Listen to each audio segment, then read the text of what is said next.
Hello everyone, welcome back to a brand new video. This news literally just came out of the blue and I don't even know what to feel. Apparently Arsenal are in advanced negotiation in terms of personal terms with Noni Madueke. Apparently he is open to leaving Chelsea to join Arsenal. And for me, I don't know about this transfer, honestly. I'm not the biggest fan of this transfer.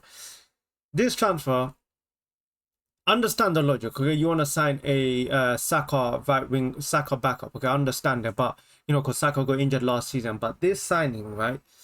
When you talk about improving the levels, okay, we understand the levels, and as Arsenal fans, you know what the levels are to win the league. Okay, you've seen Liverpool, you've seen Manchester City. There are levels to go win the league. Okay, and you look at the signing so far, and I understand a lot of people are going to say back up. And I understand the whole point of to improve your team to get backups and everything. But this signing, I just don't see how it makes sense. You're about to spend 50 million pounds. It's going to be 50 to 60 million pounds. Chelsea spent 40 million pound alone on him. Okay, so there's no way they're going to give you anything less than 40 million pounds. Chelsea are going to give. It's going to cost Arsenal. This signing is going to cost 50. I'm going to say 60 million pounds. Okay, 60 million pounds on a backup right winger when you urgently need to upgrade your left wing and you need to buy and you're looking to buy Eze. I don't see how we're going to do all four signings, including a striker. That this one of them is going to miss out. Arsenal have a history of always entering the transfer window season short, and I believe once again they will enter the season short. Whether it's a right winger, whether it's a left winger or attacking midfielder, they will start the season short. And once again, if we start the season short, we already know what's going to happen. We're not going to win the league. And for me, as of now, these signings, we didn't close a gap. We're not closing the gap between Liverpool and Manchester City. It's the simple truth. You may be upset by it, but it's the truth. Arsenal are not closing the gap by signing Madueke. Like, none of these signings we have, bar Zubimendi, actually improve our 11. And this signing, I know a lot of fans disagree with this, and because you may have heard journalists, but for me, I believe if Arsenal sign Madueke, this will probably be the only winger signing. I just don't see how Arsenal are going to afford or have the money or have the transfer budget to go splash out on another left winger in terms of Rodrigo, Eze, and a striker. One of them is going to be missed out. And I don't know, it's just frustrating. Honestly, it's just frustrating how we are once again signing a Chelsea player who Chelsea themselves, there's a reason why Chelsea themselves are open for him leaving, because they're going to go upgrade on him. They're going to go sign Kudus, and we would have funded that transfer. So I don't know. I literally just don't know how this signing makes sense. Maybe Arteta sees something in Madueke, but I simply don't see where this signing plays out. Like, he's not good enough to be our right winger in terms of he's not better than Saka, and in terms of the left wing, he doesn't even play left wing. Like, he's played a few games for Chelsea, but he hasn't played to a good level, and we know what we need in the left wing. Like, can you even say Madueke is better than Martinelli? Like, we know what we need on that left wing. We need a razor, a player to get us across the line. And Madueke, as good as he may be, he's certainly not that player to get us across the line. So I'm confused. I'm literally confused on where Madueke fits with Arsenal, because where does he play? Where are you going to play him? You're about to spend 50, 60 million pounds, 60 million pounds of your limited transfer budget on a Chelsea player. You're going to fund their move to go sign Kudus, whilst we probably just end up signing a player that's going to sit on the bench.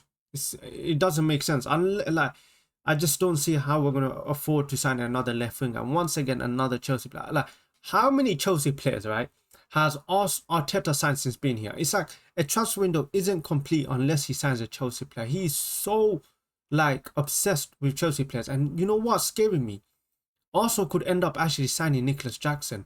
Like, you may not even think about that. Is not a transfer that you can rule out. With how we go and sign Chelsea players, why can you guarantee that we won't sign Nicholas Jackson? He's a Chelsea player and he's a striker, and Chelsea want him to go.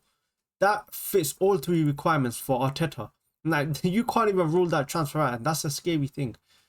But man, I was really hoping this transfer dies out. I was seeing the rumors. I was hoping it dies out, but I don't know. It looks like it's probably going to happen. I guess I'm 100% sure now it's going to happen, unless something unexpected happens.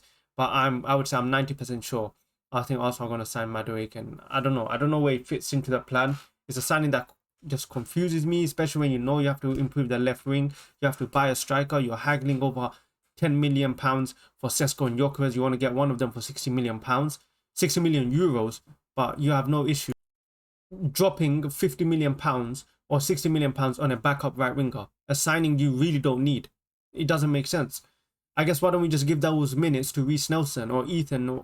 Ethan, why don't you give those minutes to them too? And I think right now we will, like I said, miss out on a left winger or Eze. I think most likely, yeah, we're going to miss out on one of them, because if Madueke is now coming on the right wing, that means Ethan is going to be in the middle. Okay, now that means you can't sign Eze, because if you sign Eze, when's Ethan going to play? Okay, so that means I'm sure for Ethan to sign a contract, he wants certain promises, right?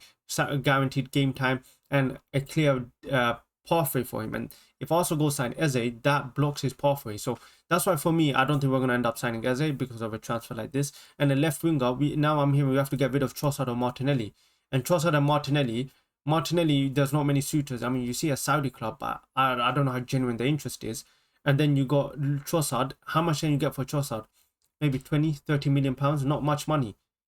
So yeah, I don't know. This transfer just confuses me. Yeah, I don't know. There's not much to say other than, like, if this was a signing at the end of the window after you signed the left wing Eze, fine. But if you're signing it now and it just looks like, for me, it looks like we're gonna end up entering the season short. Yeah, but that's just my thoughts. I could be wrong, but I don't know. I don't have much to say right now.